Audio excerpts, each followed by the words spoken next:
akan buat siaran langsung menerusi FB page Ustazah Asma dan juga IG. Biasanya kehadiran tu secara online dalam 4 ke 6K. Jadi penganjur Majlis Ilmu pada malam ni dapat lebih banyak manfaat. Yang hadir pun dalam 40K ni kan. Subhanallah. Yang tak nampak tu lah ramai kan. Mudah-mudahan para malaikat rahmat memenuhi setiap ruang, mendoakan kepada kita semua, insya-Allah. Okey, kita mula ya. A'udzubillahi minasyaitonirrajim. Bismillahirrahmanirrahim. Assalamualaikum warahmatullahi wabarakatuh.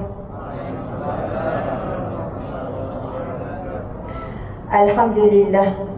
Alhamdulillahi rabbil alamin. Hamdan lillah, salatan wa salaman ala rasulillah, sayyidina wa maulana wa habibina wa syafi'ina Muhammad ibn Abdillah wa ala alihi wa ashabihi awliyaillah.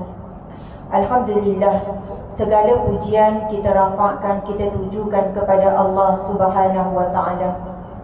Selawat dan salam buat junjungan agung Nabi Muhammad sallallahu alaihi wasallam, buat ahli keluarga baginda, buat para sahabat, buat para pejuang-pejuang agama Allah, buat para alim ulama, al-umara, para pemimpin Islam, dan kepada seluruh umat Islam al-ahya'i minhumul amwat, yang hidup ataupun yang telah pergi. Alhamdulillah, pada malam yang barakah, pada malam yang telah lama dirancang, akhirnya Allah izinkan. Kita tidak tahu bagaimana kesukaran pihak penganjur yang berusaha keras sekian lama untuk mengadakan majlis pada malam ini. Dan antara insan yang hadir pada malam ini yang kita raikan dalam kesibukan. Kalau kita rasa kita sibuk kan, ada orang lelaki cakap sibuk, isteri sibuk, urus anak-anak. Masa muda-muda dululah kan, tapi dah tua pun sibuk juga kan. Kalau ramai bini lah, kalau ompek kau, tikuk kau, sibuk tu sampai matilah kan. Subhanallah. Namun di kalangan pemimpin yang patut kita puji, bukan sahaja hadir majlis-majlis tertentu, tetapi majlis yang melibatkan rumah Allah, di mana di sinilah bertemu je dengan rakyat-rakyat, bertemu dengan masyarakat. Subhanallah. Dan ini bukan satu perkara yang mudah. Kita kadang nak bahagikan masa dengan urusan rumah tangga, urusan saudara mara, urusan anak-anak cucu pun kita rasa semput juga. Tetapi orang yang diberikan amanah jadi YB yang berhormat, jaga kawasan, kadang-kadang kita ngadu, kita rasa lambat dapat balasan kan, lambat dapat feedback.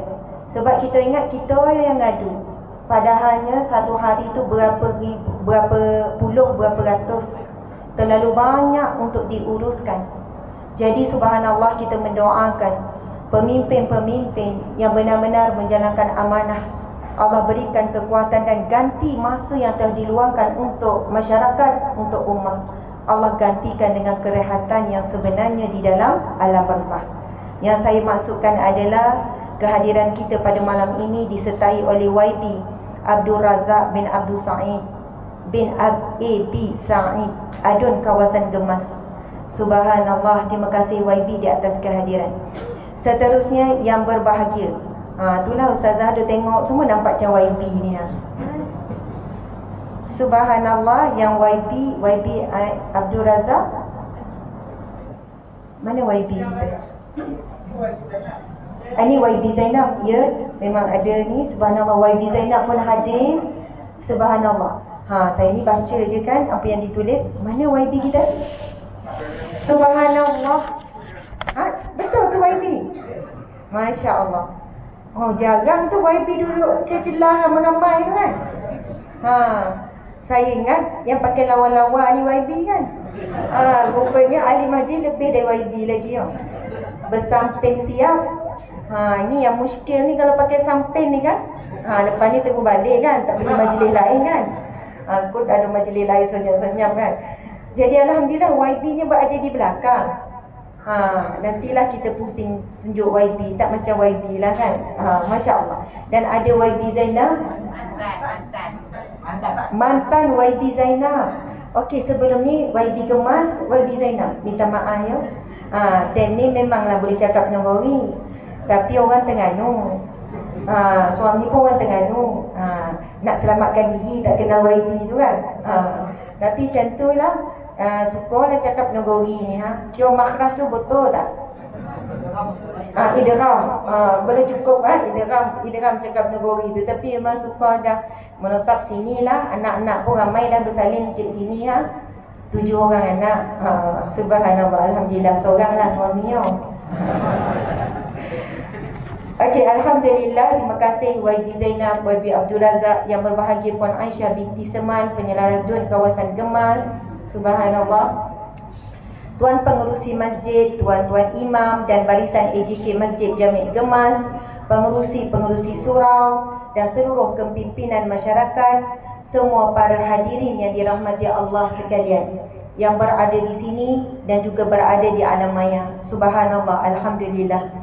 Muslimin muslimat yang dirahmati Allah sekalian, kalau hari ini kita hitung nikmat Allah beri memang banyak. Nikmat ada pasangan, nikmat nikah. Seronok tak nikah? Tak berapa nak ngaku kan. Yalah sekarang umur dah berapa kan. Tapi nikah ni sesuatu yang membahagiakan, menggembirakan. Dan Allah Subhanahu Wa Taala berfirman di dalam Al-Quran, wa min ayatihi, di antara tanda-tanda kebesaran Allah, kehebatan Allah, an khalaqalakum min anfusikum azwajan litaskunu ilaiha. Allah menjadikan daripada diri kamu sendiri azwajan, pasangan kamu, litaskunu ilaiha, supaya kamu rasa tenang dan tenteram kepadanya. Wa ja'ala bainakum mawaddatan wa rahmah, dan dijadikan dia antara kamu mawaddah, cinta, rindu, sayang, warahmah, belas kasihan. Subhanallah. Saya tanya orang lelaki dululah ya, tuan-tuan haji, subhanallah. Tengok orang rumah, sejuk hati ke panas hati? Sejuk, subhanallah.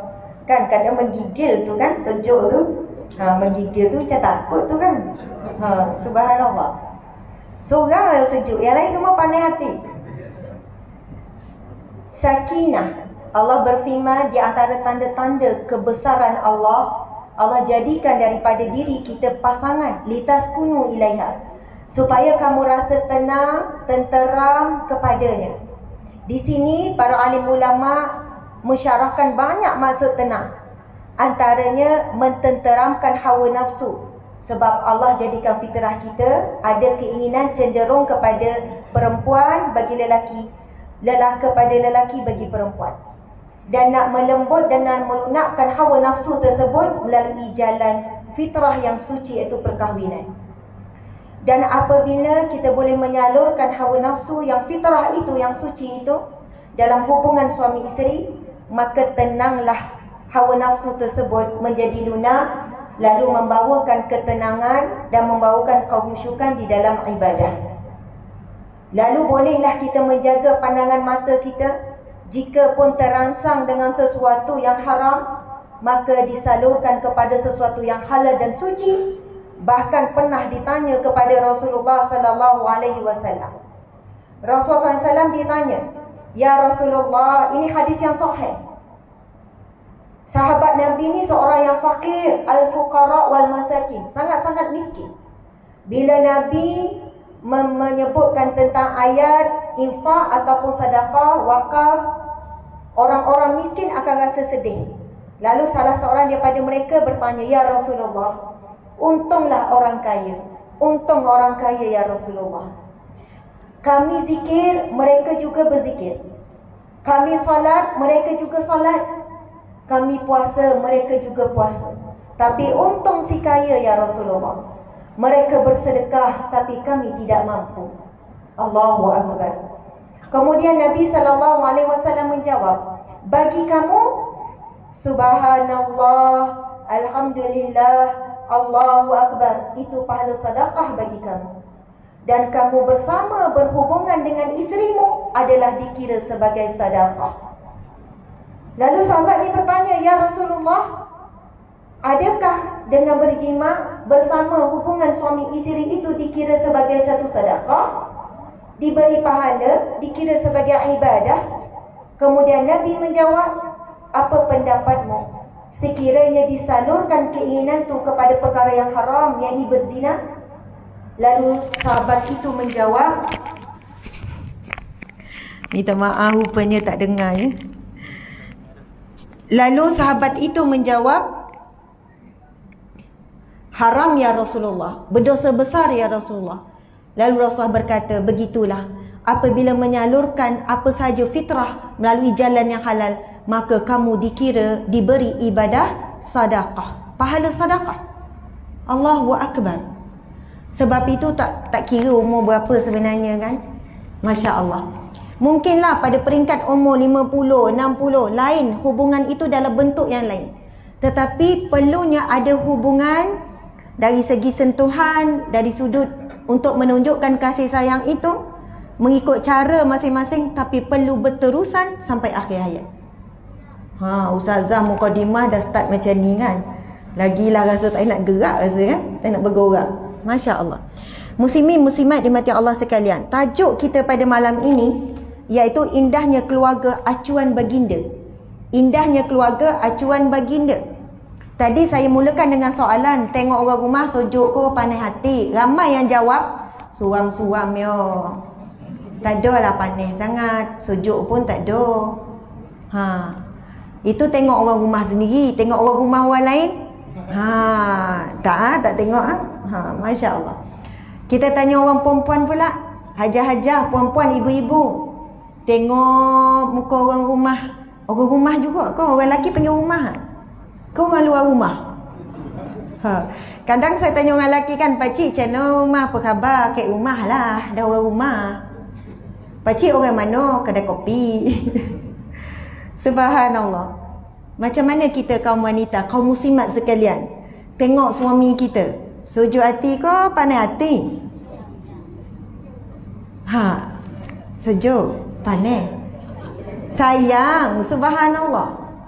Allahu Akbar. Masya Allah. Muslimin, tuan-tuan haji, siapa dah kahwin kat sini? Sebab nampak semua muda-muda macam 25. Siapa dah nikah angkat tangan jap. Tengok orang lelaki jarang angkat. Walaupun dah nikah 40 tahun, susah nak ngaku tu kan. Satu lagi dia tak naklah sertai ni, mula-mula angkat tangan ni kan. Subhanallah. Sayang tak dekat isteri? Ya sayang. Siapa sayang isteri angkat tangan. Sekarang ni nak suruh angkat sungguh-sungguh. Sayang, angkat tangan sayang isteri. Belakang ada angkat tangan, YB kita angkat. Yang lain tak berapa sayang. Tengok, oi, berani kau nak balik yang tak angkat ni. Orang rumah duk tengok tu sebelah tu. Sampai hati bang awak tak angkat, saya tunggu awak angkat tadi. Masya Allah, Allahu Akbar. Ada cakap tak lagi I love you ko, sayang ko, abang sayang kat kau? Cakap tak? Saya rasa kalau tadi mana tadi yang memimpin, Tuan Haji yang memimpin selawat tadi Subhanallah. Tuan Haji ada orang rumah lagi? Ada. Tuan Haji umur berapa? Umur berapa tadi? Tadi pula, sorry. 80 lebih? 78. Masya Allah, nampak masa tadi tu macam 38. Tak, suara tu memang power, betul tak? Suara supaya orang muda, tenaga seperti orang muda untuk menyatakan rasa cinta kepada Rasulullah. Mari semangat kan? Agak-agak Tuan Haji dengan orang rumah banyak cakap tak? Banyak insya-Allah kan? Bukan Tuan Haji, semua Tuan Haji lah. Kadang orang lelaki dia punya semangat tu ada waktu-waktu dia. Kan masa selawat semua nampak muda kan? Balik rumah jadi tua lah sangat. Orang perempuan pun sama. Jumpa ke kawan duduk berdiri setengah jam, kalau ngumpet sejam pun tak apa. Masya Allah, kadang kita ni ada rasa muda tu, time berjalan, time shopping kan. Tapi bila balik rumah tu masing-masing nak macam tambah 20 tahun tua tu. Tak larat lah bang, tak larat je. Saya kan masa tengok semangat, saya kata Tuan Haji ni umur berapa tu yang saya rakam tu. Kot glamour lah, saya share tak apa no. Nak tunjuk semangat, menunjukkan kecintaan kepada Rasulullah. Dan kita merujuk kepada firman Allah Subhanahu wa taala. Bismillahirrahmanirrahim. Qul in kuntum tuhibbunallaha fattabi'uni yuhibbukumullah wa yaghfir lakum dzunubakum. Allahu akbar. Allah berfirman, katakanlah wahai Muhammad, katakanlah wahai Muhammad, sekiranya Nabi Allah memerintahkan Nabi Muhammad kata kepada kita umat dia ni, wahai Muhammad, katakanlah kepada umatmu wahai Muhammad, qul in kuntum tuhibbunallah, sekiranya kamu benar-benar mencintai Allah, fattabi'uni, maka ikutilah aku, yuhibbukumullah, nescaya kamu akan dicintai oleh Allah. Allahu akbar. Jadi sebagai tanda kita cinta Rasulullah, bukan hanya berselawat, selawat itu sangatlah tinggi nilainya, itu satu bukti yang kukuh kita mencintai Nabi. Tetapi dalam firman Allah ini, Allah perintahkan supaya Nabi bagi tahu kita, kalau kamu benar, kita benar cintakan Allah, kalau benar kita cintakan Allah, Allah juga akan cintai kita dengan syarat. Allah akan balas cintanya kita kepada Allah, kita akan dicintai oleh Allah, syaratnya adalah fattabi'uni, maka ikutilah aku. Satu hari ada seorang sahabat Nabi, ini juga hadis yang sahih. Seorang sahabat Nabi berkata kepada Rasulullah, ya Rasulullah, masa tu duduk dengan Nabi, lepas tu ada melintas seorang lelaki, ya Rasulullah, aku sangat sayang sahabatku itu. Kemudian Rasulullah bertanya, adakah kamu dah bagi tahu yang kamu sayang dia?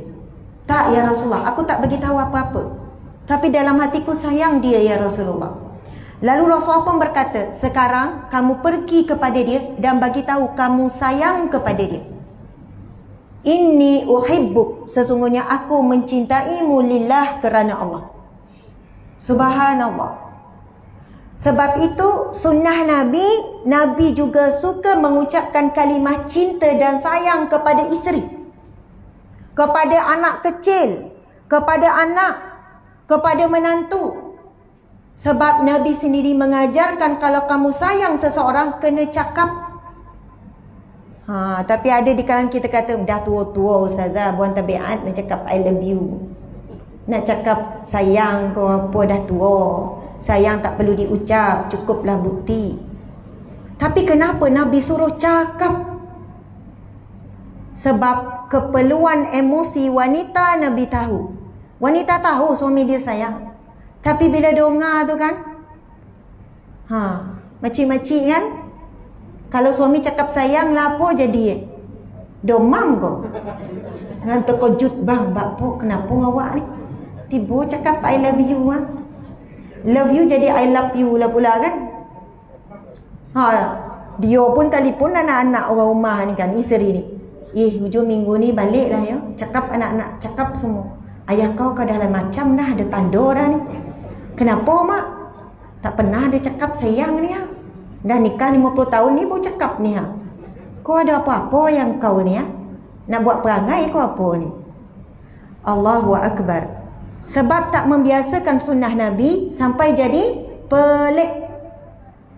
Dan kita boleh nampak kadang orang bukan Islam lagi beriak. Dan ini bukan perkara yang Ustazah ni cakap benda remeh, benda ni nak dibesar-besarkan.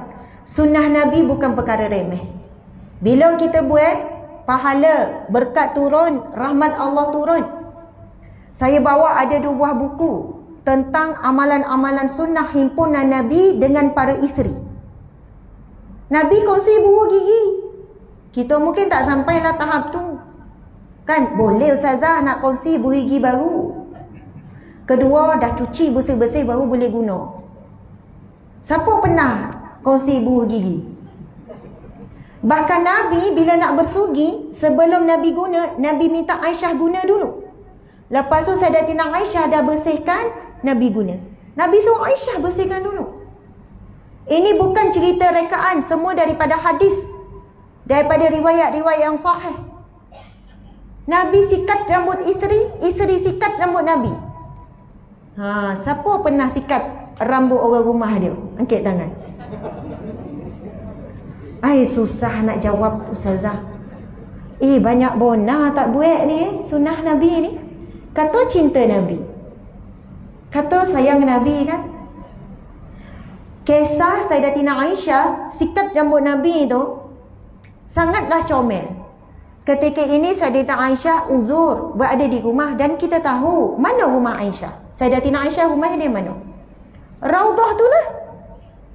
Tempat Rasulullah dimakamkan itulah bilik Sayyidatina Aisyah. Sekarang dah dibesarkan. Kalau dulu rumah Sayyidatina Aisyah itu di sebelah Masjid Nabawi. Bila dah dibesarkan, sebab Rasulullah meninggal di rumah Aisyah, di kamar di atas riba Sayyidatina Aisyah, akhirnya dimakamkan di tempat itulah. Dan satu saat Sayyidatina Aisyah sedang keadaan uzur, sedang haid, berada dalam rumah. Nabi di masjid.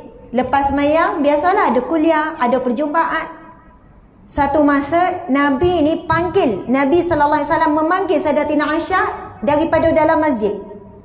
Jadi Sayyidatina Aisyah buka tingkap. Rasulullah buat apa? Rasulullah hulurkan kepala. Hulurkan kepala untuk minta Sayyidatina Aisyah sikat. Adakah Rasulullah tak boleh sikat sendiri? Rasulullah boleh. Tetapi itu cara Rasulullah SAW nak tinggalkan contoh tauladan yang kita boleh ikut. Allahu Akbar, romantik nak bermanja dengan isteri, kan ulur kepala. Aisyah pun sikat. Masya Allah. Jadi balik ni pakcik boleh ulur kepala.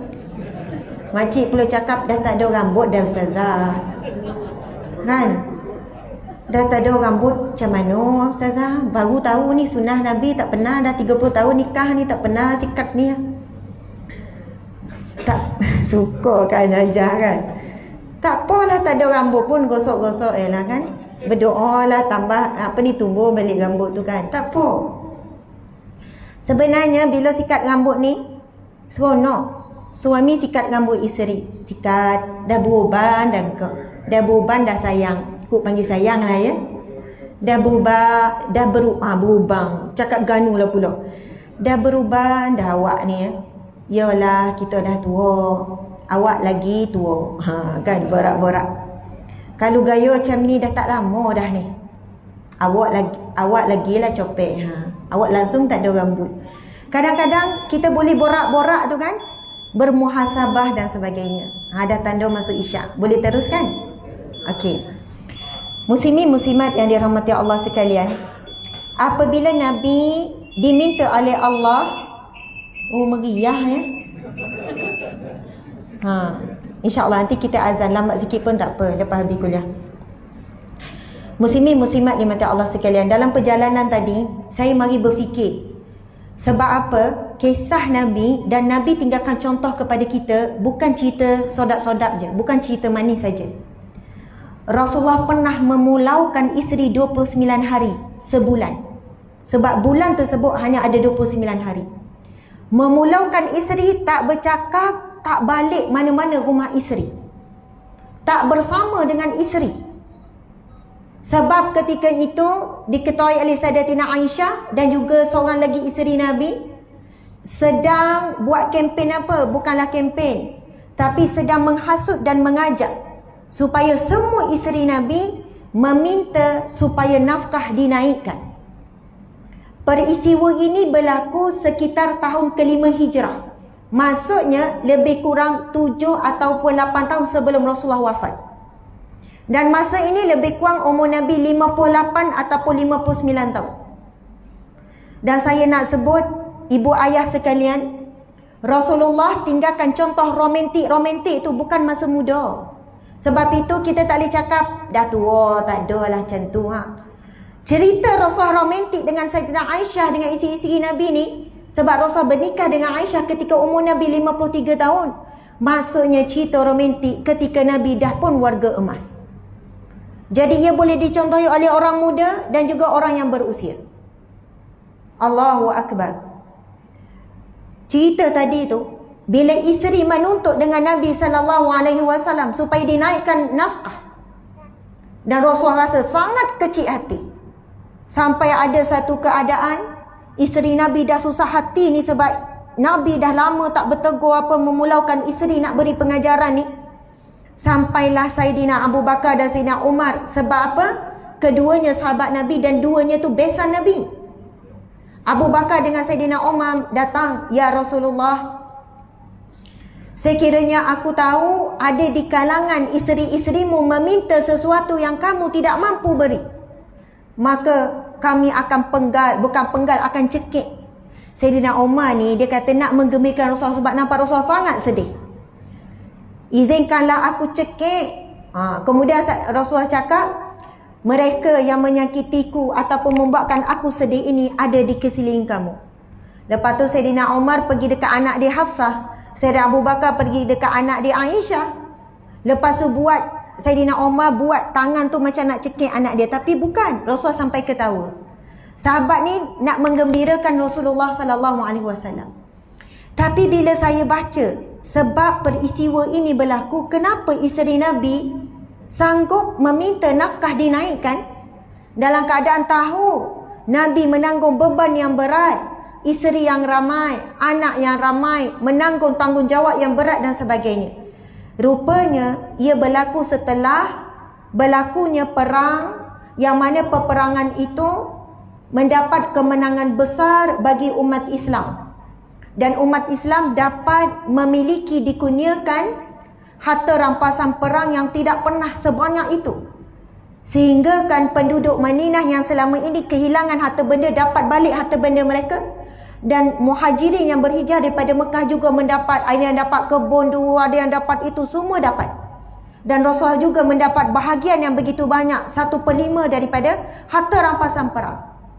Jadi kita tahu isteri Nabi ni hidup memang betul-betul daif, sehingga pernah Sayyidatina Aisyah cerita kepada anak saudaranya Abdullah bin Zubair, "Wahai Abdullah, pernah di rumah isteri-isteri Nabi selama 3 kali bertemu dengan bulan, tidak pernah dapur berasap."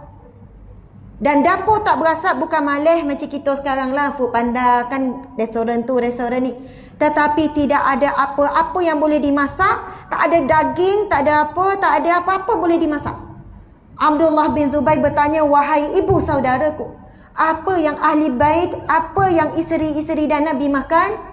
"Air kosong, kadang-kadang tamar." Mungkin kita fikir memang orang Arab makan tamar. Tamar tu buah. Dia tak sama dengan karbohidrat. Orang Arab makan juga nasi, orang Arab makan juga roti. Perlu ada karbohidrat. Dan Aisyah cerita kadang-kadang jiran bagi air susu yang diperah kambing yang mereka ternak. Bukan 3 hari, bukan 3 minggu, 3 bulan. Dan apabila dapat harta rampasan perang yang banyak, isteri-isteri Nabi bukan nak minta kaya, bukan nak minta sekian-sekian, tapi naikkan sikit, kurang-kurangnya mungkin setiap selang berapa hari ada makanan nak makan. Tapi Nabi lebih memilih harta rampasan bahagian Nabi itu untuk diinfak, untuk digunakan untuk dakwah, digunakan untuk perjuangan. Dan Nabi mengekalkan cara hidup yang dhaif, yang lapar, sebulan mungkin sehari kenyang, yang lain lapar, cuma makan dan minum sekadar menegakkan tubuh badan sahaja untuk ibadah. Sebab itu kalau kita tak baca habis kisah tu, kita akan kata, kenapa lah teruk sangat isi-isi Nabi ni buat macam ni kat Nabi. Kerana peristiwa ini turun surah Al-Ahzab. Sebab apa? Allah perintahkan beri 2 pilihan kepada isteri-isteri Nabi. Sama ada untuk diceraikan ataupun memilih Allah dan Rasulnya. Lalu semua para isteri bermula dengan Sayyidatina Aisyah. Cerita ini dirakam dalam hadis yang sahih. Rasul jumpa Aisyah dulu, "Wahai Aisyah, sesungguhnya telah turun firman Allah." Yang mana firman Allah itu turun kerana peristiwa ini. Turun untuk beri tawaran kepada isteri, sama ada memilih dunia ataupun memilih Allah dan Rasulnya. Dan Sayyidatina Aisyah pun berkata, "Ya Rasulullah." Dan sebelum itu, setelah Rasul bacakan firman Allah itu, Rasul kata kepada isterinya Sayyidatina Aisyah, Wahai Aisyah, kamu jangan jawab cepat. Kamu pilih dunia, nescaya aku akan berikan. Rasul bukan tidak mampu. Harta rampasan perang itu bukan sikit dengan dinar, dirham. Dinar. Muslimin muslimat, pernah terfikir tak? Ayahanda, bonda sekalian, kenapa bila perang ada harta rampasan perang? Kita umat Islam, ketika zaman Rasulullah, perang bukan sebab umat Islam yang mulakan perang. Rasul berada di Madinah. Contoh perang Uhud, contoh perang Ahzab. Perang tu, beza lokasi perang dengan rumah Rasulullah di Masjid Nabawi 3 km je, 2 km je. Para musuh datang daripada jauh, ada yang bergabung secara besar-besaran, datang untuk bergabung membunuh Rasulullah, melemahkan kekuatan umat Islam yang bertapak di Madinah. Rasulullah mempertahankan diri, bukan memulakan peperangan. Orang Islam bila ke medan perang, contohnya perang Uhud, mereka membawa bekalan apa? Allah dan Rasulnya. Tentera ramai orang tua, orang muda ada juga, tapi yang baru masuk Islam kebanyakannya orang-orang yang telah berusia seusia Nabi SAW. Senjata tak ada yang canggih. Kalau para musuh datang dengan berkuda, dengan anak panah, dengan senjata-senjata canggih, dengan tentera yang hebat, Allahu Akbar. Tetapi cara orang bukan Islam, para munafik, para musyrikin bila perang, mereka akan bawa segala harta benda yang berharga. Sebab apa? Harta itulah yang jadi motivasi mereka. Mereka tak akan tinggalkan medan perang, sebab kalau mereka tinggalkan, mereka akan kehilangan harta benda. Bila orang kafir ni nak pergi perang, mereka akan bawa dinar, dirham, emas, perak, benda-benda yang berharga. Itulah motivasi mereka pergi perang, meletakkan dunia depan. Sebab itu bila kita dengar, bila menang saja akan adanya himpunan harta rampasan perang. Allahu Akbar. Dan Nabi, bahagian Nabi akan dapat 1/5. Yang lain tu dikongsi dengan umat Islam. Tapi Nabi tetap memilih untuk hidup susah kerana Nabi menggalas tanggungjawab yang sangat berat. Saya on the way tadi tu kan duk fikir-fikir bila baca buku himpunan kehidupan Rasulullah dengan isteri yang banyak ujian. Masa tu saya terfikir beratnya beban Rasulullah bila Allah perintahkan fattabi'uni, ikutilah aku.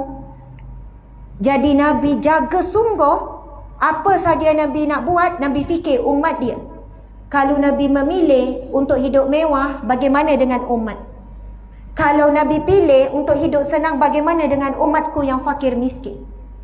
Kalau Nabi pilih untuk banyak tidur, bagaimana umat? Sebab perintah Allah, Nabi kena sebut kepada umatnya, fattabi'uni, ikutilah aku. Rasul juga diuji dengan pernikahan, dengan konflik dengan isteri, sehingga Rasul ada menceraikan isteri kemudian merujuk kembali. Isteri yang Rasul pernah ceraikan yang bernama Hafsah binti Umar, anak Sayyidina Umar sendiri. Allahu Akbar. Dan Rasul pernah bersabda, aku melepaskan, menceraikan Hafsah bukan kerana agamanya. Maksudnya Hafsah ni seorang wanita yang salehah, kuat ibadah, orang yang akhlak mulia, anak kepada sahabat karib Nabi Sayyidina Umar radhiyallahu anhu. Tetapi Rasulullah melakukan hal demikian, fattabi'uni, untuk kita ikuti, bukan ikuti penceraian tu. Tetapi apa yang berlaku, Rasulullah merujuk kembali, datang malaikat Jibril supaya menyampaikan kepada Nabi, sesungguhnya Allah memintamu merujuk kembali kepada Hafsah. Hebat Sayyidatina Hafsah. Sampai malaikat Jibril datang. Untuk bab ni saya nak kita faham, Rasulullah bukan suruh kita ikut dalam perkara-perkara yang sweet-sweet saja.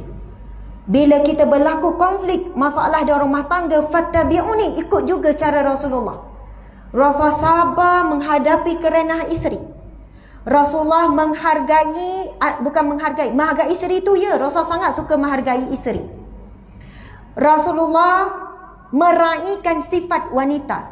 Orang perempuan apa? Cemburu kan? Betul tak orang perempuan suka cemburu?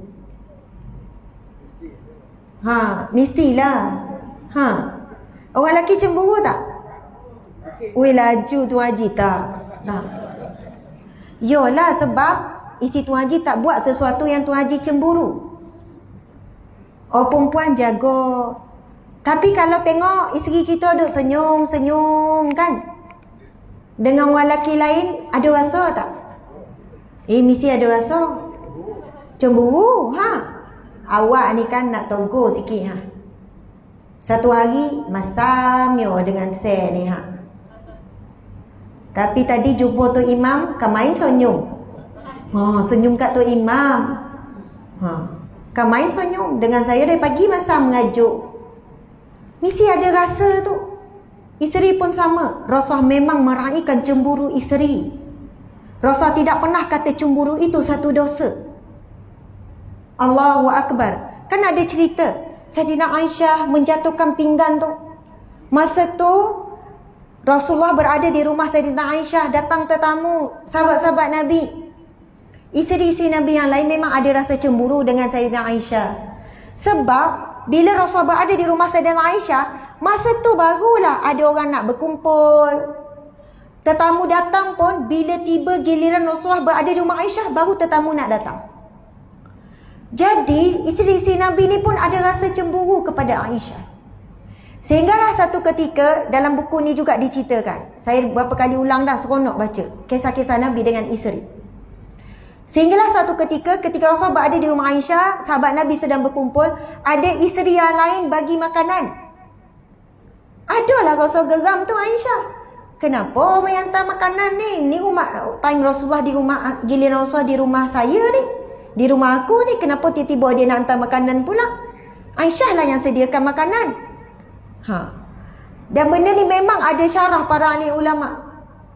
Kemudian Aisyah buat apa? Aisyah lepaskan dan jatuhlah berterabur tu. Jatuh makanan tu atas lantai. Dan apa yang Rasul buat? Rasul buat apa? Bila isteri jatuhkan makanan depan kawan, Rasul tak marah Aisyah. Kalau kita lah kan Tuan Haji, isteri buat macam tu kan, oi, boleh makan apa tu, ha? Awak apa perangai depan kawan saya ni, ha? Malu dapat isteri macam ni, ha? Rasulullah siapa? Nabi Allah. Perdana Menteri pertama negara, Perdana Menteri macam, okeylah nak sebut Perdana Menteri negara, tapi Madinah adalah kota.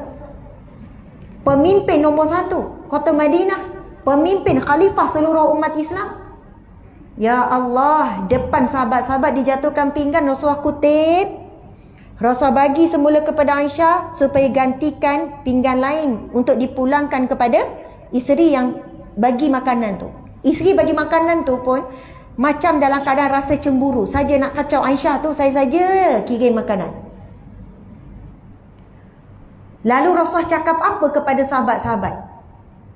Ibu kamu sedang cemburu. Masya Allah, Rasulullah sangat sabar. Ibu kamu sedang cemburu. Rasulullah tak ada marah Aisyah. Rasulullah tak ada pergi tarik pergi dapur kejap ke tak. Dan banyak lagi cerita bagaimana Rasulullah meraihkan sifat kewanitaan. Rasulullah tak suruh buang fitrah wanita. Allahu Akbar. Ramai yang poligami, tetapi bab dia ikut sunnah Nabi. Dan ikut sunnah Nabi, bukan sunnah orang lain. Kan cinta Nabi, kena ikut Nabi. Tapi dalam menjadi seorang suami yang berpoligami, tak ikut sunnah Nabi. Bagaimana Nabi berusaha menyatukan hati-hati isteri, meraihkan, beri hadiah kepada semua isteri dan sebagainya. Banyak lagi lah kalau tengok dari sudut sunnah Nabi dalam berpoligami. Jadi siapa yang berpoligami, jangan mula-mula tu bab nikah tu, selepas tu duk sebut ayat apa? Awak tak redha, Allah dah tadikan, sabarlah, redha, syurga bawah tapak kaki saya, contohlah ya. Kadang soalahnya dia nak isteri redha bila dia berpoligami, tapi dia tidak boleh redha dengan ujian poligami, tidak boleh redha untuk menghadapi kerana dan tekanan yang dihadapi oleh isteri. Subhanallah, muslimin muslimat dimati Allah sekalian. Tajuk kita ialah indahnya keluarga acuan baginda. Bila saya tengok ada lebih kurang 4K. Terima kasih semua yang turut menonton di alam maya. Allahu Akbar. Bila saya tengok di hadapan saya ni, memang ramai di kalangan warga emas. Ini umur yang paling mahal. Emas kan? Omeh. Umur yang paling mahal, sebab itu disebut warga emas. Yang muda sikit, warga perak kan? Tapi tak pernah lah orang sebut. Saya ni perak ke Suasa? Suasa rendah lagi kan? Umur saya 38. Dulu umur saya 20, sekarang 38. Mungkin gangsa pula. Apa gangsa lah ya? Perak baru emas kan? Kenapa disebut warga emas? Umur emas. Ini umur yang paling mahal. Siapa yang boleh cecah umur emas benar-benar dipilih oleh Allah Subhanahu Wa Taala. Musibah Covid hari tu, ramai mana orang muda, kanak-kanak, tak kiralah dewasa umur berapa meninggal dunia, sangat ramai. Dan Allah masih panjangkan umur ibu ayah, tuan-tuan haji, hajah-hajah sekalian sampai peringkat ini. Ini satu nikmat yang sangat tinggi, tak ternilai. Sebab apa? Ini umurnya hawa nafsu semakin menurun. Orang perempuan ingat tak masa muda dulu sampai tak nak duduk lama-lama atas tikar sejadah. Tak lama kan? Kan uruh anak, kan uruh tu, kan uruh ni. Sebab itu sekarang sakit lutut tu Ustazah tak larat nak berjalan. Kok lah tak sakit lutut umur 70 macam muda? Tak ada kot sampai dekat masjid ni. Kejap Langkawi, kejap Penang, kejap Australia, kejap ni Panjat Bukit umur 70. Kok tak sakit lah? Allahu Akbar. Nafsu shopping, nafsu marah pun dah tak larat kan? Tak larat dah nak marah Ustazah. Dah tua-tua nengok je lah. Macam tu kan. Hawa nafsu nak ngompek pun dah tak kuat. Nikmat. Bila tak boleh nak jalan jauh, dokek-dokek sampailah masjid, sampailah surau kita. Dan saya nak ingatkan pada diri saya dan muslimat sekalian. Sebab saya jumpa ramai wanita, dia usia emas, dia lupa dia tetap seorang isteri. Yang kecil hati. Bukan pada laki lepas ni, perempuan dulu kita bagi ya. Subhanallah. Sebab saya dulu kerjanya perunding cara rumah tangga. Orang masalah bergaduh-gaduh, saya jadi orang tengah macam kaunselor. Ketua unit runding cara Jabatan Agama Islam Negeri Sembilan. Saya bertugas dalam 9 tahun. Jadi kaunselor perunding cara rumah tangga. Dan banyak juga kes yang saya handle, kes bergaduh suami isteri orang tua. Ni pakcik-makcik muda lagi ni orang tua. Umur 50, 60, 70 datang nak bercerai. Datang bergaduh. Mengadu masalah. Masa tu umur saya ialah 30-an, belum 30. Bila pakcik datang mengadu kan, saya bagi contoh aja kes satu contoh. Mungkin boleh relate dengan kehidupan sekarang. Bila pakcik datang, Ustazah, ya ada apa? Tak ada apa. Mudahkan yolah. Mudahkan apa pakcik? Itu yang saya pandai cakap Nogori. Walaupun berapa tahun duduk Nogori, sebab klien semua orang Nogori, tak ada orang KL datang ngadu Jabatan Agama Negeri Sembilan.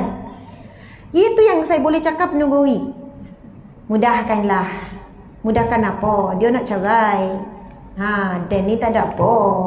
Mudahkannya lah. Sebab apa? Ketika zaman saya tu, proses penceraian di mahkamah, permohonan nak cerai, mesti mahkamah akan balik semula ke Jawatan Agama, kaunseling dulu. Lepas tu saya tanya pakcik, kenapa pakcik macam ni Tahlah tanya dia lah ni. Kan suruh tanya orang sebelah ni, makcik. Senyap, makcik sodeh kan. Banyak kes-kes warga emas nak bercerai. Lepas tu makcik ni pun cakap, tahlah Ustazah, asal pandai hati tengok orang tua sebelah ni macam tu kan cara makcik cakap. Kenapa makcik pandai hati? Tak tahulah kenapa makcik tengok muka dia pun geram. Kalau dia pergi masjid tu tak balik pun tak apa. Kan masa muda dulu kan lain. Kenapa lambat bang? Bila dah tua-tua, kenapa copek nak balik apa tak duduk lama-lama, tidur pun tak apa. Itulah dia Ustazah, itulah perangai dia kata. Isteri saya ni, tapi kalau saya nak nasihat, masa tu kan muda lagi kan, pengalaman pun tak banyak. Bila saya nak buka mulut nasihat je, Ustazah tapi cakap banyak. Orang muda tak makan asam, tak makan garam, tak makan asam pula kan. Tak makan garam. Tak payah nak cakap banyak. Mesti saya kena cakap macam tu sebab siapa kita nak bagi nasihat kan pada orang dah kahwin 30 tahun, 40 tahun. Lepas tu makcik ni kan, bila makcik tu cakap macam tu kan, pakcik ni, dia ni ustazah mula bercerita. Dia ni ustazah, kalau cucu dia balik kan main lagi nampak muda. Segar. Cucu tu boleh dipolok-polok pakcik ni tak ada lah. Macam tu kan. Kalau anak dia balik boleh masak macam-macam. Pakcik ni laut sama lah. Dia meluah lah pula. Muka macam tu lah. Dah tahu tua. Memang saya pun tua juga. Muka tu berkoru macam tu lah. Anak cucu balik lain muka dia. Tengok. Rupanya pakcik ni pun ada nyimpan. Dia bukan, dia simpan. Dia tengok isteri dia ni. Terasa tak? Tak angguk tu, tak buat kan? Tak buat macam tu kan? Subhanallah, muslimin muslimat sekalian. Kadang-kadang kita tak sedar kan, ramai wanita masa muda dia, masa umur 40, umur 50, dia jaga diri dia. Dia sabar dengan suami dia. Dia nak kejar. Dia nak kejar pahala menjadi isteri yang baik, isteri yang solehah, isteri yang nak menyakiti hati suami dia, tak menyakiti. Tapi bila di hujung usia, dia rasa dia dah tua, dia dah rasa dia tak larat, dia dah rasa dah tua-tua. Tak ada apa lagi dah, kubur dah manggil. Macam tu kan. Kita bimbang saat akhir kehidupan kita, kita dalam keadaan dicatat sebagai isteri yang menyakiti hati suami, isteri yang tidak memuliakan suami. Suami nak sontoh ya, apa ni istighfar, musuh istighfar. Po bantai beat ni dah tua-tua istighfar lah. Yo suami ni cakap, ada pakcik cakap, kalau nak sontoh ustazah macam Karen kan sentuh po ni yang macam tu kan. Tapi peluk cucu apa semua tak ada masalah. Subhanallah. Kes pakcik ni kan saya ingat. Bunyi lain macam tu kan. Okey ni bunyi macam speaker. Kejap. Okey ya. Kau nak suruh berhenti ustazah, jangan sebut benda panih ni. Subhanallah. Muslimin muslimat dimati Allah sekalian. Lepas tu kan saya cakap kat pakcik ni satu saya kata, pakcik, Tuan Haji, boleh tak bawa orang rumah jumpa doktor? Apa pula dia sehat ni nak jumpa doktor, kenapa? Saya rasa mungkin isteri pakcik ni ada masalah menopause. Orang perempuan kalau menopause, dia bukan buat-buat. Isteri pakcik ni dulu tak macam ni kan, tak pongoh. Pongoh ni orang Terengganu, tak macam apa? Tak baran macam ni kan. Dia macam berubah akhir-akhir ni lah, perangai macam ni, pelik ni. Dia mungkin menopause. Pakcik ni mula-mula jawab, saya tak ada, tak kira lah apa-apa pos pun ustazah. Saya pun terangkan secara sains. Macam ni pakcik, orang perempuan bila menopause, ada yang sekejap je kesan menopause, ada yang 5 tahun, ada yang 10 tahun, ada yang lebih. Dia punya hormon dah tak stabil pakcik. Itu yang jadi baran, mudah nak marah, mudah cengeng. Pakcik tertinggal tak basuh gelas pun dia bising macam apa kan, gelas siapa tak basuh ni. Padahal dalam rumah tu memang ada seorang tu berdua tanya lagi siapa lah punya pinggan ni, dia tanya lagi kan. Itulah ustazah marah-marah sebab tak kena. Semua tak kena cik marah. Pakcik dia bukan saja-saja marah, bukan kena sampuk ke apa, hormon tak stabil. Dan ini bukan main-main, ini bukan tipu-tipu. Pakcik bawalah pergi jumpa doktor. Doktor boleh nolong kau. Saya pun tak tahu, pakcik ikhtiar doa, dah doa apa, bawa pergi jumpa doktor.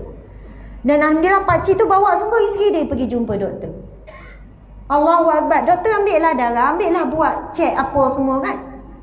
Tak lama tu kan, sebab bila runding cara, kita beri nombor telefon pejabat. Pakcik nanti apa-apa boleh telefon, nak bercakap dengan Ustazah Asma.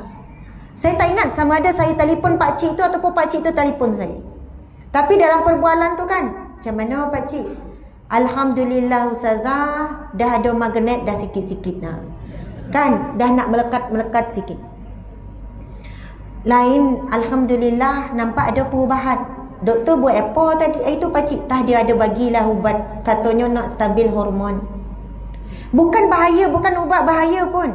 Ada orang perempuan menopause dia tak teruk sangat kesan dia. Tapi bila dah putus haid tu, dia dah berubah, dah circle tu diri dia apa tu. Kadang-kadang sekejap je perlu tu untuk stabil hormon, lepas tu okey balik.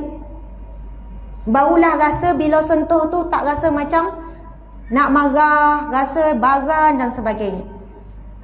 Mungkin orang perempuan kata, Ustazah, yang terbalik saya nampak suami menopause. Ni bab suami pula kan, bab isteri tu itulah. Masya Allah. Sikit kita sentuh bab suami kan. Allahu Akbar. Rasulullah sallallahu alaihi wasallam bersabda, khairukum khairukum li ahli wa ana khairukum li ahli. Yang paling baik di kalangan kamu adalah orang yang paling baik dengan ahli keluarganya, dan akulah orang yang paling baik dengan ahli keluargaku. Allahu Akbar. Dan banyak lagi hadis Nabi yang menceritakan dan menggambarkan Rasul sangatlah membuat kelakuan dan jaga hati isteri sangat baik, sangat bertanggungjawab dan rumah tangga. Kita kan nak jadi orang yang paling baik, nak jadi orang baik di sisi Allah, nak jadi orang yang mulia, nak jadi ahli syurga dan sebagainya. Kita jadi orang baik kepada jiran, kita jadi orang baik kepada masyarakat. Kita bila dapat jawatan masjid, kita buat sungguh-sungguh jawatan masjid ni. Kita dapat jawatan JKK ataupun MPKK sekarang. Ya, sekarang MPKK. Dapat jawatan MPKK, kita buat yang terbaik jawatan tu. Masa kerja dulu macam-macam jawatan kita pegang. Begitulah kita jaga amanah sebab melibatkan orang ramai ni. Tetapi satu amanah yang tidak pernah dilepaskan daripada bahu kita apabila menjadi seorang suami, ketua rumah tangga yang sepatutnya memimpin keluarga menuju ke syurga. Qu anfusakum wa ahlikum nara, pelihara diri kamu dan ahli keluarga kamu daripada api neraka. Itu tugas utama seorang suami kepada ahli keluarga. Memastikan isteri dan anak-anak, cucu selamat daripada api neraka Allah Subhanahu wa taala. Allahu Akbar. Kalau kita boleh muka yang manis, wajah yang manis kepada jiran-jiran. Ramai orang lelaki bukan kat sinilah. Dia ramah. Dengan jiran dia ramah, cakap pasal bola semua dia tahulah pasukan bola.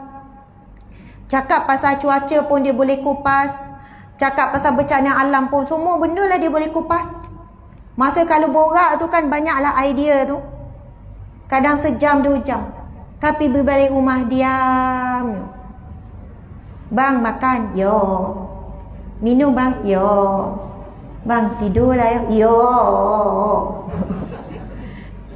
Habis dah patah dia. Sebab dia kan ada 2,000 patah. 1995 dah cakap dengan kawan-kawan bawa balik rumah 5 patah. 5 patah tu pun yo. Kotlah. Terpulang macam tu. Allahu Akbar. Muslimin muslimat, Sayyidatina Aisyah cerita Rasulullah suka berbual dengan isteri. Dan antara waktu Rasulullah berbual bila? Aisyah kata, sekiranya Rasulullah bangun malam, memang Rasulullah selalu bangun malam. Sekiranya aku bangun malam solat bersama dengan Rasulullah, dan ada waktu nak tunggu waktu subuh, Rasul suka berbual, bercakap-cakap, borak sementara tunggu waktu subuh. Istighfar tu ya juga ada waktunya kalau aku bangun. Rasul suka berbual. Rasul pernah bercerita kepada Aisyah satu cerita yang sangat panjang. Aisyah dengar je. Kita macam mana? Orang rumah kita suka tak bercerita panjang? Kau cerita ringkas-ringkas je. Mungkinlah kita kata itu Nabi. Kan jangan buat banding. Kita boleh ikut sikit. Saya tahu masa kita dah habis. Kan AJK tu berdiri kat belakang tu kan, berdoa dan tengok tu. Kan duduk depan pintu, kita faham lah tu kan, tuan rumah duduk depan pintu. Tapi sebenarnya duduk standby tu kan. Masya Allah, sehat-sehat nampak kan. Orang-orang masjid, jaga masjid sehat-sehat. Subhanallah, Allah bagi kesihatan, kebahagiaan, rezeki yang melimpah ruah. sebab jadi wakil di kalangan manusia untuk jaga rumah Allah. Allahu Akbar. Okey, kita buat penutup lah ya. Kesimpulan penutup. Kenapa suka tu? Oh, ayat yang dinanti-nantikan ya. Subhanallah. Kan? Kalau lah ngantuk tu kan, ayat tu lah jadi sogar sikit kan. Kalau nak sogar lagi, wabillahi taufiq wa hidayah. Lagi sogar keluar ayat tu, terus celak mata. Subhanallah, muslimin muslimat yang dirahmati Allah sekalian. Kalau nak cerita pasal kisah Nabi memang tak habis. Terlalu banyak kisah Nabi. Cuma masyarakat kita kurang. Mungkin Ustaz boleh pusing sikit kan? Kita tunjuk jemaah. Masyarakat kita kurang membaca. Kita suka mendengar saja. Lepas tu kalau ada buku pun tak habis, mukadimah berhenti, mukadimah berhenti kan. Contoh buku ni tapi kami tak bawa lah pula. Kalau pergi galeri Ustazah Asma dekat Senawang, ada buka kedai ni. Ujung minggu ni bawa lagi berjalan. Namanya Galeri Ustazah Asma di Senawang, Maidin Senawang tu. Kemudian ada shoplot sebelah tu, shoplot belakang sekali, deretan kedai belakang sekali, corner lot ada Galeri Ustazah Asma. Ada buku Asam Garam Rumah Tangga Nabi warna purple ni, cerita tentang konflik dalam rumah tangga Rasulullah dan bagaimana Rasulullah atasi konflik itu, akhirnya berdamai. Saya selalu suruh orang muda cari buku ni. Sebab apa buku ni? Sebab orang muda banyak konflik dalam rumah tangga awal-awal kahwin. Dan kalau ibu bapa ada anak-anak yang ada masalah, yang tak ada masalah pun bagi hadiah, memang terbaik sangat.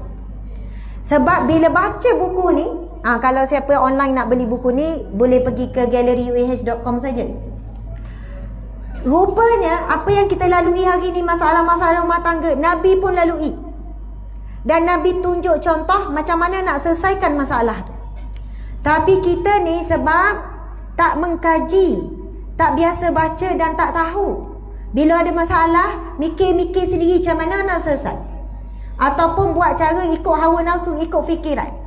Sedangkan Nabi sebut, fattabi'uni, ikutilah aku. Bukan ikut dalam perkara-perkara yang seronok-seronok je, tapi dalam perkara ujian dan juga cabaran rumah tangga pun Nabi bagi contoh. Allahu Akbar.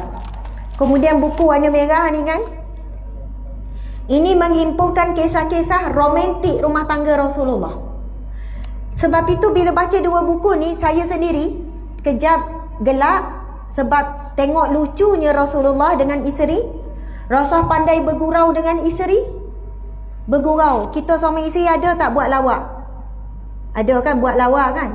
Ada isteri Nabi, saya tak ingat nama dia, Saudah ke, bukan Ummu Salamah ke Juwairiyah. Ada salah seorang isteri Nabi, dia suka buat kelakar, suka buat lawak. Suka buat kelakar, buat lawak. Isteri Nabi pun memang bukan tak kenggusi, memang selalu happy. Dengan isteri ni, dia pandai buat lawak. Orang perempuan kat sini pandai tak buat lawak? Siapa dia pandai buat lawak? Orang lelaki pandai buat lawak tak? Pandai kan? Ada buat lawak tak dengan isteri? Selalu.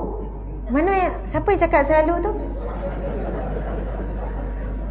Mana yang ni pakcik Tuan Haji ya? Belakang ni. Mana yang selalu? Oh, tak ngaku dah. Bukan apa nak tanya orang rumah, yo kau selalu Orang lelaki dia memang ada sifat semula menjadi, kebanyakan lelaki pandai buat lawak. Pandai jumpa kawan tu kan, gelak. Tapi balik rumah kan, dia muka tu ketat dia. Macam tak pernah senyum lah. Nabi dia pandai buat lawak dengan isteri Nabi pun buat lawak. Buat kelakar ni fitrah. Jadi kita kadang-kadang tak ada idea buat lawak, cari ke internet lawak. Ada keluar jenis-jenis lawak macam-macam sekarang. Ayat-ayat takat cinta-cintun tu kan, ada. Bang, bulan malam ni torang yo, tapi awaklah bulan di hati saya, menerangi seluruh hidup. Macam tu kan. Suami pun dengar amboi.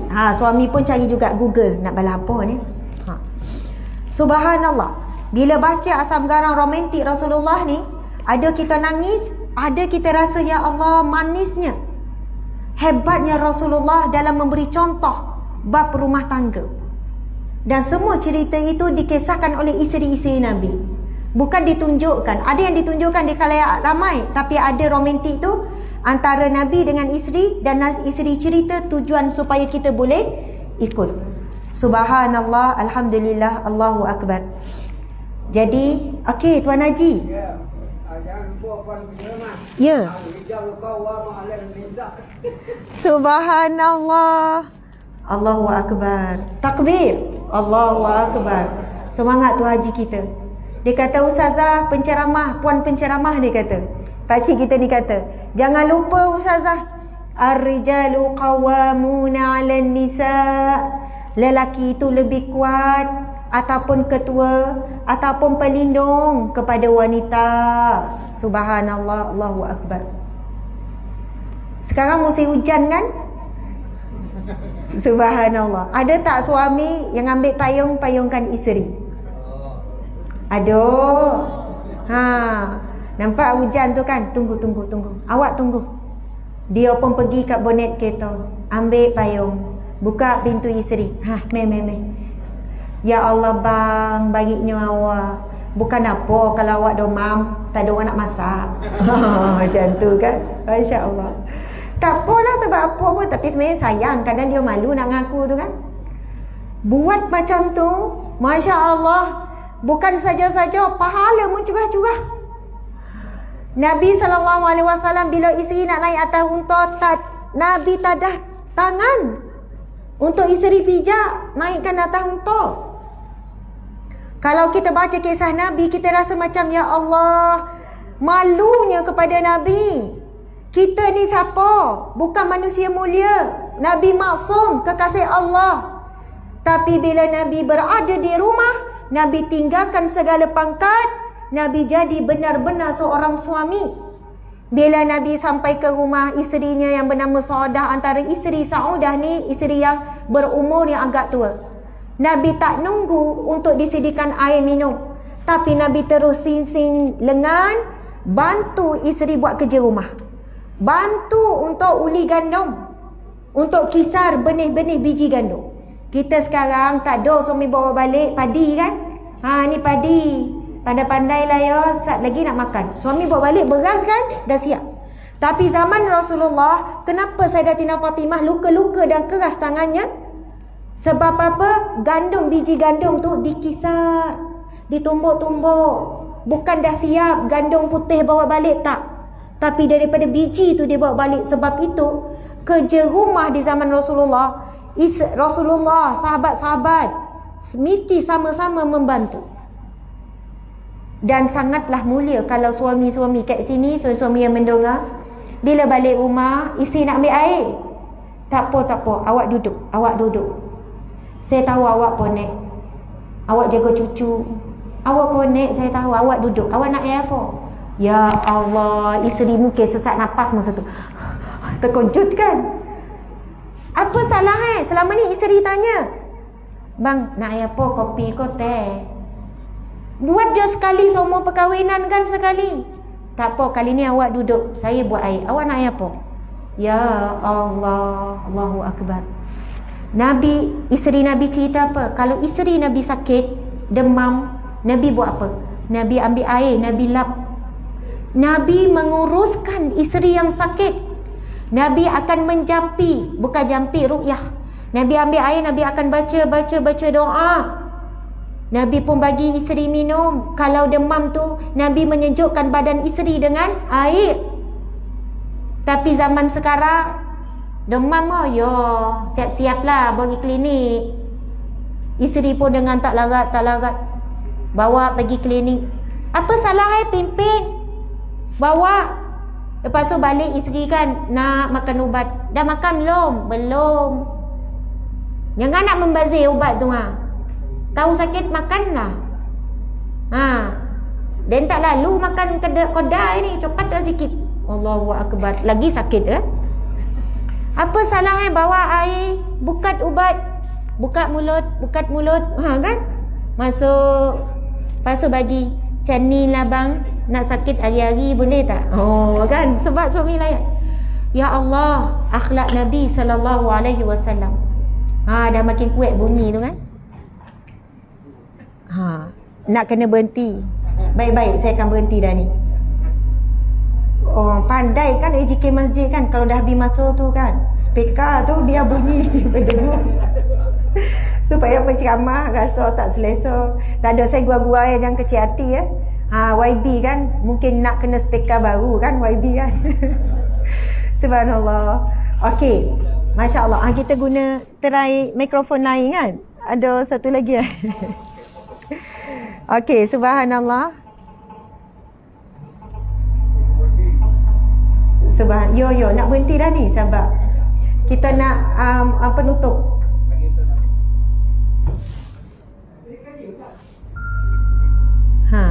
Okey, tapi boleh je kan? Ustazah tutup je lah Ustazah.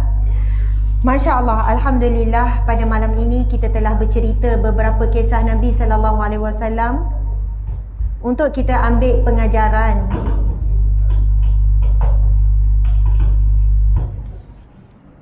Subhanallah. Subhanallah. Ustazah janganlah mic sedap nyambung lagi kan. InsyaAllah tak sambung. Saya pun kena balik. Dah tutup terus. Kena balik, anak-anak 7 orang kat rumah tinggal tu. Jadi yang kakak jaga adik-adik. Ada yang kecil umur 2 tahun. Subhanallah. Cerita-cerita kisah Nabi ni bukan hanya untuk jadi halwa telinga. Dalam banyak-banyak kisah tadi, tak boleh ikut diantang bulu gigi tak apa. Dan sikat saya rasa boleh kan. Bab cakap sayang tu kena belajar-belajar lah. Walaupun umur berapa, warga emas ke, cakap sayang. Sebelum tidur malam ni boleh kau cakap? Boleh kau Tuan Haji? Nak cakap sikit ni apa bang? Tak jadi kan. Tak apa, jangan tunggu suami cakap. Kita cakap dulu, ikut sunnah Nabi. Bang, sayang kat awak lepas tu buat-buat lolak kan, malu dah cakap kan. Contohlah, sebab tak biasa cakap. Subhanallah.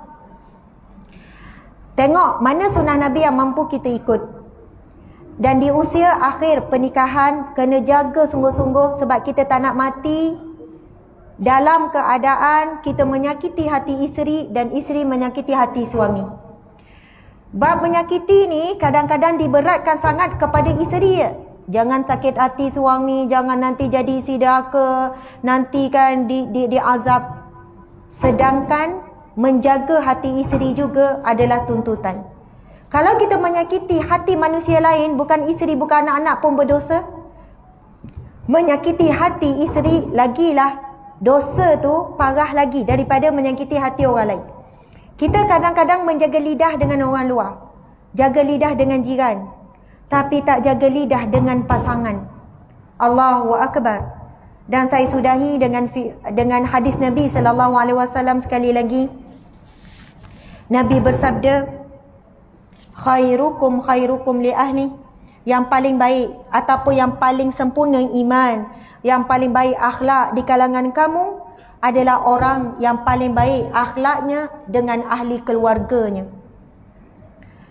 InsyaAllah, mudah-mudahan kita akan dekat dengan Rasulullah di akhirat kelak. Sebab Nabi bersabda, sesungguhnya orang paling dekat denganku di mahsyar kelak, orang yang paling rapat denganku. Bila rapat dengan Rasulullah, dekat Rasulullah, maksudnya akan bersama-sama di bawah naungan Allah. Nabi kata ialah orang yang paling baik akhlaknya. Jadi orang yang paling baik akhlaknya ialah orang yang paling baik perangainya, cara bercakapnya, melayannya dengan isterinya, dengan suaminya, dengan anak cucunya. Sebab apa Nabi sebut begitu? Kerana nak jaga akhlak dengan orang luar jauh lebih mudah berbanding jaga akhlak dengan isteri, dengan suami. Nak sabar dengan orang luar lagi mudah daripada nak sabar dengan suami, nak sabar dengan isteri. Nak sabar dengan anak, anak tumpah air, cubit, pukul sikit. Ni asyik tumpah air. Jiran sebelah bawa anak tumpah air, langsung tak marah. Tak apalah, nama pun budak-budak, tak payah nak dimarah. Anak kita tengok mak ni, tadi macam raksasa, sekarang macam malaikat, tak ada marah. Kesilapan yang sama. Sebab apa?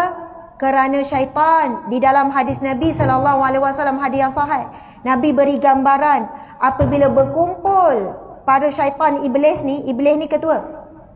Lalu diminta syaitan melaporkan apa kerja-kerja mereka lakukan. Yang ni kata dah berjaya buat seorang manusia menipu contohnya. Berjaya orang ni buat maksiat tu, buat maksiat ni. Tapi iblis cakap apa kepada syaitan yang report kerja-kerja ni? Apa yang mereka buat pada manusia ni? Iblis jawab apa? Bila syaitan buat report, kamu belum buat apa-apa. Yang kedua report, kamu belum buat apa-apa. Belum buat kerja lagi, pergi lagi. Datanglah syaitan yang buat report. Saya berjaya mengerohkan hubungan suami isteri. Ataupun memutuskan hubungan suami isteri. Lalu iblis kata, kamu telah melakukan, maksudnya kamu buat kerja cemerlang. Terus dapat anugerah pekerja cemerlang. Betul ni, ini hadis yang sahih. Menggambarkan bagaimana syaitan akan diberi anugerah. Kerja dia yang paling hebat dan masing-masing memang nak kejar tu apabila mengerohkan hubungan keluarga. Sebab itu, bila bab isteri buat sikit perangai yang tak berkenan, marah tu membuat-buat. Tapi bila meeting, dalam program apa semua ni, sabar, tenang sampai orang cakap, ui pakcik, penyabar sungguhlah. Pakcik ni memang dilahirkan penyabar. Macam tu kan. Subhanallah. Jadi insya-Allah, mudah-mudahan apa yang kita sama-sama dengar, saya sendiri, suami, saya mohon maaf daripada kepada semua. Depan saya ni ada ramai alim ulama, ada ramai ustaz, ada ramai ustazah, ada ramai orang-orang yang saleh. Doakanlah kami juga, kita doakan keluarga kita sakinah, mawaddah, warahmah. Mudah-mudahan Allah takdirkan kita bertemu pada malam ini. Allah takdirkan ayah dan ibu berkumpul dalam sebuah ikatan pernikahan. Pastikan takdir ini bersambung, berakhir di syurga Allah Subhanahu wa taala. Amin ya rabbal alamin. Nabi SAW bersabda, sambung lagi. Saya bangun ni nak berhentilah ni. 7 golongan mendapat naungan Allah di mahsyar kelak. Salah seorangnya Nabi sebut yang akan dapat naungan Allah di mahsyar, iaitu mereka yang saling mencintai kerana Allah, saling bercinta kerana Allah. Itulah golongan yang akan dapat naungan Allah di mahsyar. Ketika orang lain tak berpakaian, lapar, dahaga, hisab yang sangat lama, tetapi ada 7 saja golongan di mahsyar, dia tak lapar, dia tak dahaga, dah diberi pakaian, hisabnya mudah. Bahkan golongan ini juga sebahagian, wallahu alam, akan dimasukkan ke syurga tanpa dihisab, tanpa diazab. Ini dipanggil VIP di mahsyar. 7 golongan yang menjadi VIP Allah di mahsyar. Yang pertama, Al-Imamul Adil. Subhanallah, kita ada YB, kita ada Perdana Menteri, Menteri. Jawatan itu, maksudnya amanah itu diturunkan sampailah peringkat MPPK dan sebagainya. Jadi pemimpin yang adil ini memang berat. Adil ni bukan sekadar sama rata, jalankan tugas dengan baik, tetapi di sisi Allah juga sangat hebat ganjarannya. Subhanallah.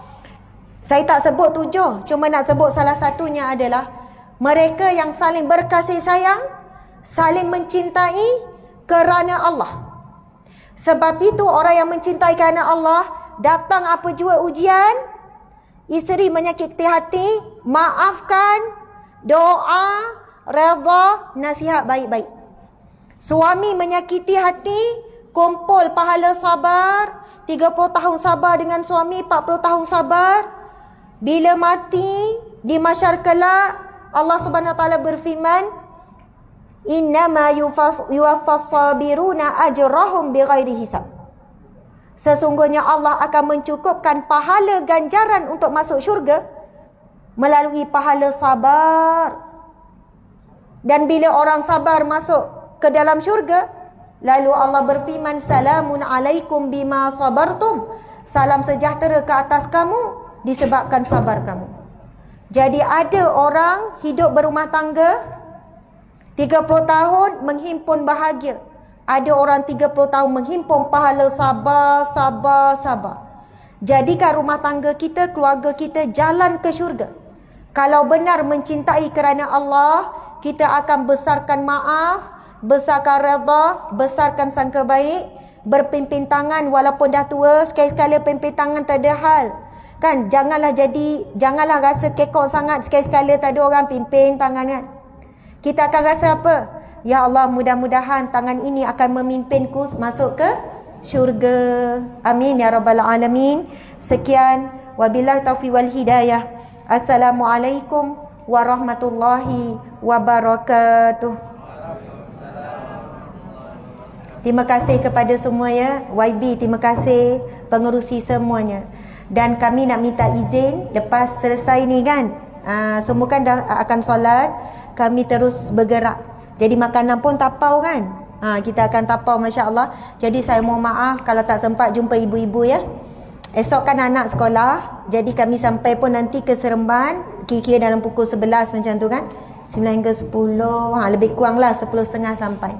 Jadi insya-Allah ada rezeki lain kali kita bertemu. Terima kasih.